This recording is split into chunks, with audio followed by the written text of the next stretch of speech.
Friends, greetings from another new video. In this video we will talk about why Spider-Man heroes change frequently. Before going to the video, I would appreciate it if you subscribe to my channel and like my video, because I put a lot of effort into these videos and your subscription encourages me to make more videos. Now let's go to the video.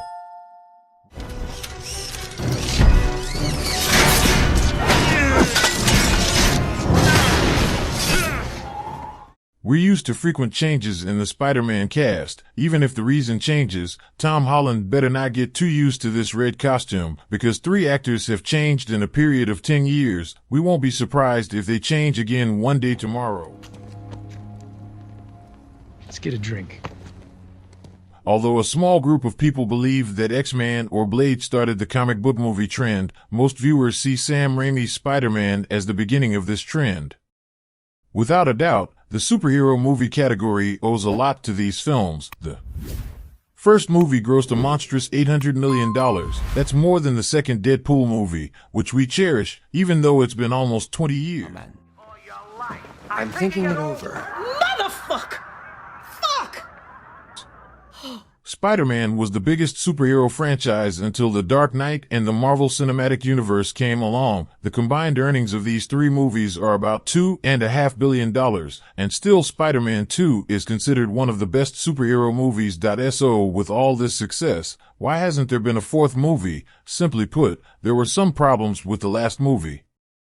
And these problems indirectly affected the 4th movie as well. The 3rd movie was heavily criticized by critics and those of us who watched it. Sam Raimi himself said in some interviews that the movie was bad. Despite the bad reputation of Spider-Man 3, Sony's plan is to continue with the 4th movie. After all, isn't money the most important thing for them? Sam Raimi started working on Spider-Man for shortly after completing the 3rd movie, and with Maguire.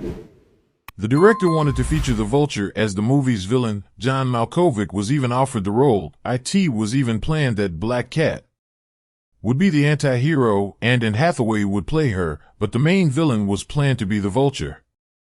The film was scheduled to be released on May 6, 2001, but unfortunately this never materialized. The thing is that while Sam Raimi was working with various writers, he couldn't get the script to a point that satisfied him. He didn't want to repeat the mistakes he made in Spider-Man 3. The director realized that there was no way he could make Spider-Man 4 in time for the release date. Not only could he not make it, he said he didn't want to make the movie anymore. Sony could have found a new director to make the 4th movie. After all, he had the money, but they didn't. Instead, it decided to start a new franchise, and that's where the Amazing Spider-Man series with Andrew Garfield comes in. Although 8 years younger than Maguire, he was at least 10 years older than the character Peter. He was also 2 years older than Maguire was in his first movie. Despite this age problem, Andrew managed to pull off the role of Spider-Man. His chemistry with Emma Stone was too good to argue with. However, the movie was not very well received. This is because they retold the same story. Uncle Ben! Uncle Ben! Call an ambulance! Someone call an ambulance! By telling what most viewers know, they wasted their chance to make the movie exciting. While the Spider-Man story was the same, the Peter story was different in a negative way. Instead of being portrayed as a nerd, Peter was presented as a skateboarder, disrespectful to authority, and at times a bully, and that's a bad point. So both the story being the same as before and Peter's differences were criticized. The fact that the death of Peter's family was a conspiracy was Peter's heroic motivation, and that was personally good, but the traditional tragedy of Uncle Ben's death was pretty boring.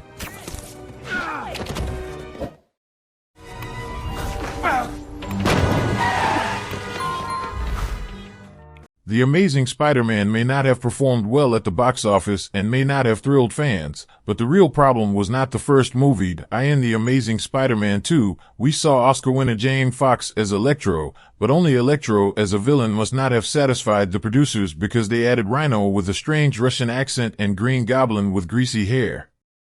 Apparently they didn't learn much from the Spider-Man 3 scandal. These were bad decisions, but the worst was the murder of Gwen.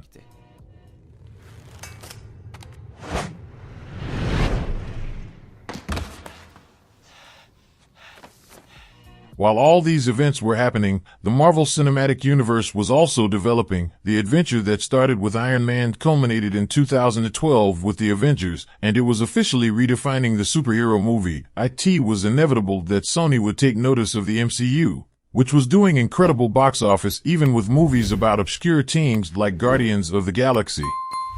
On the other hand, Marvel actually had no intention of making a Spider-Man movie because it had achieved its success with characters like Iron Man or Thor, who were unknown to the movie world at the time. On the other hand, Marvel was referring to Spider-Man. After all, isn't Spider-Man the face of Marvel Comics after the poor performance of The Amazing Spider-Man 2? Sony launched the third Spider-Man franchise in 10 years with Marvel Studios. In February 2015, Disney and Sony reached an interesting agreement. Marvel Studios would produce new Spider-Man movies with Sony, and MCU characters could also appear in Spider-Man movies. However, Sony would own all distribution rights to the movie. In return, Disney was allowed to use Spider-Man in the Avengers movies and other MCU character movies. Now that both studios wanted the best for Spider-Man, it was time for a third Peter Parker to emerge. Out of patience. On to ruse!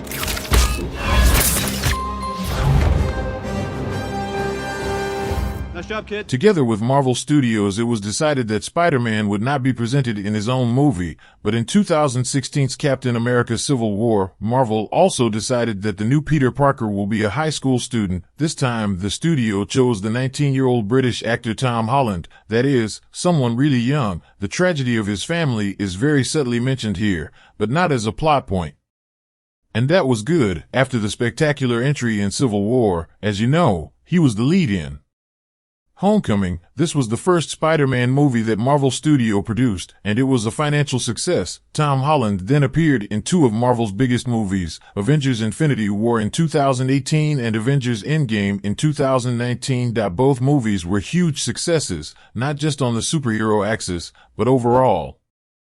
The next Spider-Man movie was successful because it was released right after Endgame and the story developed in that context. It even became the first Spider-Man movie to cross the $1 billion threshold. Despite the mind-boggling success of the Spider-Man franchise, there are rumors that Sony is trying to take full control. After all, Spider-Man has so many alternative stories, and with such popularity, they could reboot the franchise, or maybe they just want it for use in the Venom and Morbius movie franchises. We don't know that for now, but we will see soon. Friends, we have come to the end of another video. I hope you liked my video. Hope to see you in the next videos. Take care of yourselves.